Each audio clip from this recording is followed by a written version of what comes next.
Je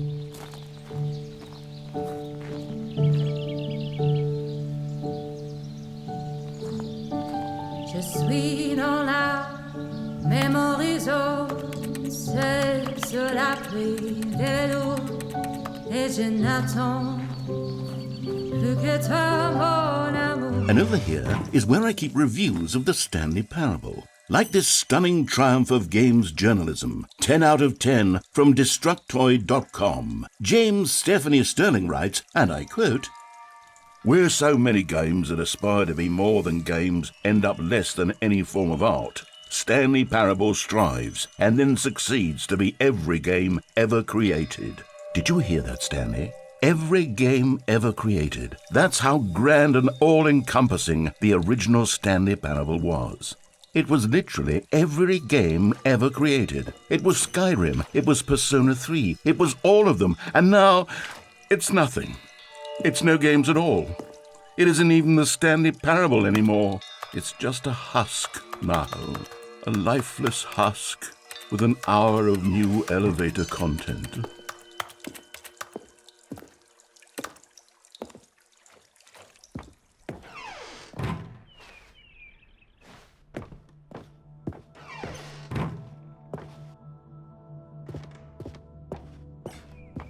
Here's another moving passage, this time from GameSpot.com. The Stanley Parable is both a richly stimulating commentary on the nature of choice in games and one that offers some of the most enjoyable, surprising, and rewarding choices I've ever been confronted with in a game. 9 out of 10. Don't you get it, Stanley? The game was perfect.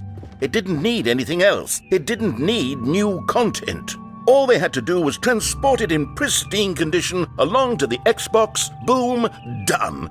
And they couldn't even do that. Couldn't resist the urge to go meddling with a beloved franchise.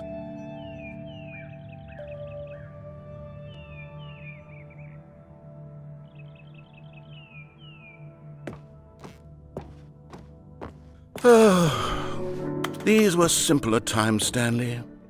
What I wouldn't give to go back, to have it all over again. Wait, hang on. I don't recall this part of the memory zone before. What's this? What's down here?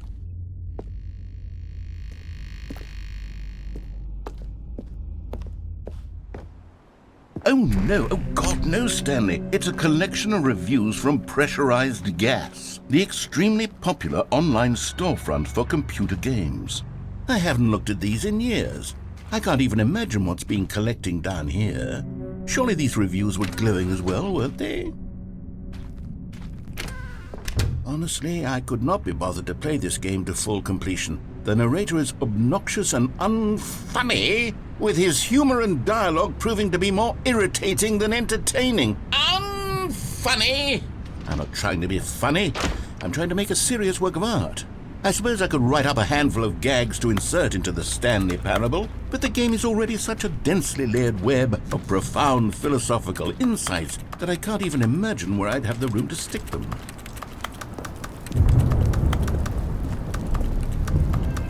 Okay, let's see what this one says.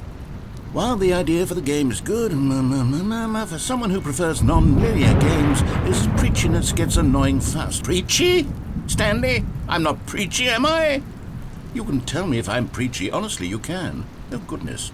This is actually quite shocking for me. To be honest, I had always thought of the game's dialogue as being rather terse to begin with. You can't know how much fluff I cut from the game to get it to feel as light and airy as it... Well, I always thought it did. But maybe it wasn't. Oh, dear. What an awful memory to have to hold on to. These black marks on my otherwise unimpeachable track record. I feel like a failure. Like I let these people down. Perhaps the Stanley Parable isn't quite as sterling as I always remembered.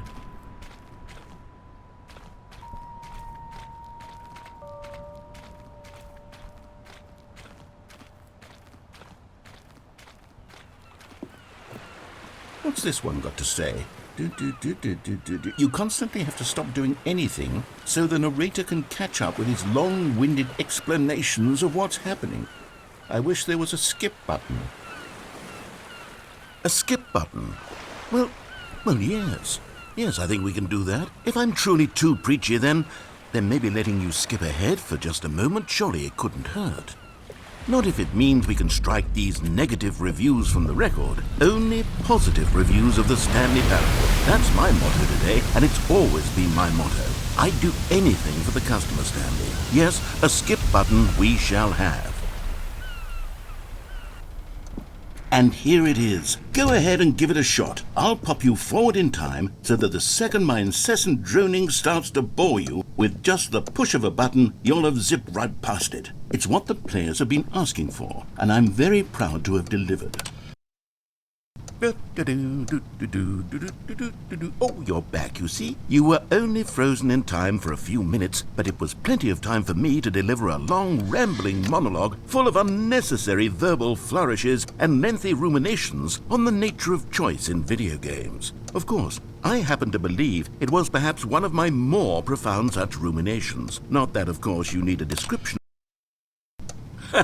Well, there, sport. You really did catch me rambling on a bit, didn't you? But that's the power of the button. The minute I start to go off on a thoughtless display of self-absorption, it's right at your fingertips. Okay, welcome back, Stanley. Now, I should say that the amount of time the button has been skipping through is becoming longer and longer. That last one was, well, I want to say maybe 30, 45 minutes? It's not unendurable by any means, but it's... Stanley, please don't push the button again. It's been 12 hours. You've just been frozen there. I don't know why the skips are getting longer, but they're... Oh, Stanley, you're back. You're back. Oh, my goodness. I have someone to talk to again. Stanley, I think it's been a week. Or 2 weeks. I've been sitting here all... Oh... Hello, it's you. You're here again. Welcome. I have had time to think about you and about us and about everything we've been through. I've had so much time. I stopped keeping track after a year. Have you ever sat down in one place and not moved?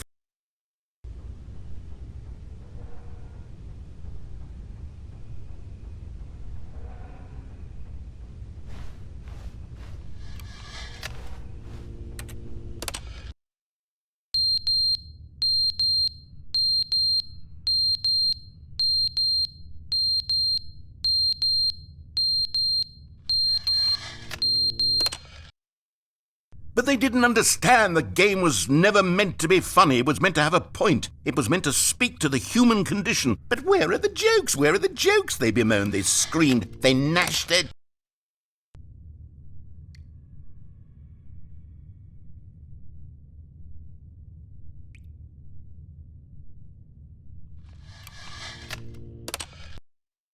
The end is never the end, is never the end, is never the end, is never the end, is never the end, is never the end, is never the end, is never the end, is never the end, is never the